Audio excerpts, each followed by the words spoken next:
ආයුබෝවන්. අද අපි කතා කරන්න යන්නේ ශ්‍රී ලංකාවේ පසුවස්වනු හානිය ගැන. එය ලෝකයේ මෙන්ම ලංකාවේ ගොවීන්ටද අස්වනු හානියට ප්‍රධාන ලෙස තුඩු දෙන ඉතා බරපතල ගැටලුවක්. මෙරටදී මෙම අගය 20% සිට 40% දක්වා අගයක් ගන්නා අතර එය ඉතාමත් අයහපත් තත්ත්වයක්.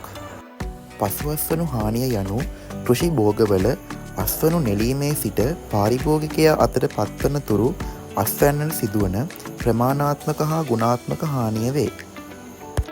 පසුවස්වනු තාක්ෂණය යනු අස්වනු නෙලීමේ සිට පරිභෝජනය තෙක් ගුණාත්මක බව ආරක්ෂා කරමින් වැඩිදියුණු කර ප්‍රමාණාත්මක හානිය අවම කිරීමට යොදාගනු ලබන තාක්ෂණක ක්‍රමයයි. පසුවස්වනු හානියට බලපාන සාධක බාහිර හා අභ්‍යන්තර ලෙස ඇති අතර ඒවා පෙර හා පසු අස්වනු සාධක ලෙස වර්ග වේ.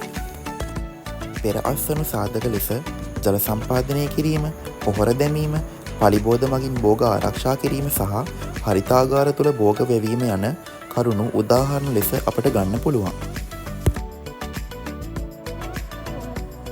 පසු අස්වනු හානි ලෙස අස්වනු නෙලීමේදීද, අස්වනු සැකසීමේදීද, අස්වනු ඇසිරීමේදීද, අස්වනු ප්‍රවාහනය කිරීමේදීද, අස්වනු ගබඩා කර තැබීමේදී හා ආලෝකයේ සිදුවන හානි අනුපිළිවෙලින් සිදුවෙනවා. නිසි යන්ත්‍රෝපකරණ භාවිතය මගින් නිසි කාලයට නෙලීම හා යාන්ත්‍රික හානි නොවීමට නෙලීමෙන් නෙලීමේදී සිදුවන හානි අවම කරගන්න පුළුවන්.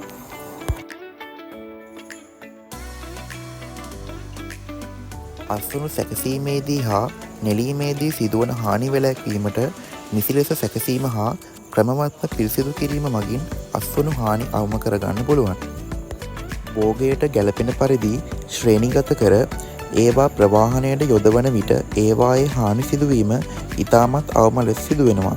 එයින්ද ප්‍රවාහන ක්‍රම අපට තීරණය කරගන්න පුළුවන්. අස්වනු ප්‍රවාහනයේදී නියමිත ලෙස ඇසරුම්වල ප්‍රවාහනය කිරීම නිසා ප්‍රවාහනයේදී සිදුවන හානි අවම කරගන්න පුළුවන්. තවද නිසි ගබඩාවක පලිබෝධ හානිවලින් තොර ස්ථානයක ගබඩා කිරීම මගින්ද අස්වනු හානි අපට අවම කරගන්න පුළුවන්. අවසාන ලෙස අතිරික්ත අස්වනු අගේ එකතු කළ ආහාර වන විජලිත එළවලු හා පළතුරු, ජෑම් වර්ග, ශීතකල එළවලු පළතුරු හා සෝස් වර්ග සෑදීමට යෙදවීම මගින් අස්වනු මනා ලෙස ප්‍රයෝජනවත්ව අපට යොදා ගන්න පුළුවන්.